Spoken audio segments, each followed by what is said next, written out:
ফের খুলছে বাংলাদেশের তৃতীয় বৃহত্তম শ্রমবাজার ওমান।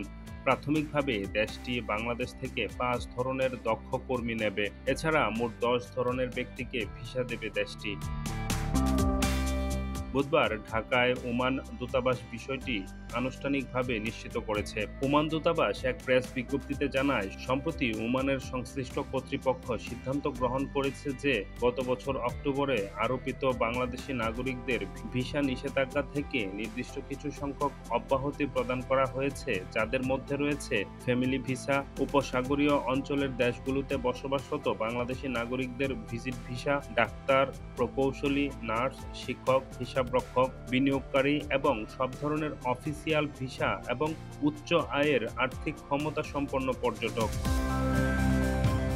প্রেস বিজ্ঞপ্তিতে আরও বলা হয়, ঢাকাস্থ ওমান দূতাবাস উল্লেখিত শ্রেণীভুক্ত আবেদনকারীদের কাছ থেকে ভিসা আবেদন গ্রহণ করবে এবং ভিসা ইস্যুর ব্যাপারে রয়্যাল ওমান পুলিশের সঙ্গে সমন্বয় করবে। আবেদনকৃত ভিসার পক্ষে আবেদনকারী তার যাবতীয় কাগজপত্র যথাযথ সত্যায়নপূর্বক যাচাই বাছাইয়ের জন্য দূতাবাসে জমা দিতে হবে। ভিসা আবেদন প্রক্রিয়া সম্পন্ন হতে প্রত্যেক আবেদনকারী সরবরাহকৃত তথ্য যাচাই বাছাইয়ের উপর নির্ভর করে ১ থেকে ৪ সপ্তাহ সময় নির্ধারণ করা হয়েছে।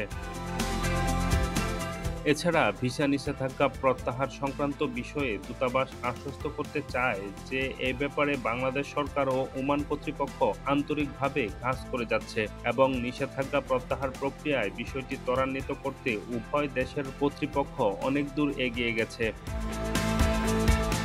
এর আগে গত বছরের ৩১ অক্টোবর থেকে বাংলাদেশি নাগরিকদের ভিসা দেয়া বন্ধ করে ওমান। মূলত ভিসার অপব্যবহার ও চাহিদার তুলনায় দ্বিগুণ কর্মী থাকার অভিযোগ দেখিয়ে সিদ্ধান্তটি নিয়েছিল ওমান সরকার। সেই থেকে বাংলাদেশিদের জন্য বন্ধ রয়েছে ওমানের শ্রমবাজার।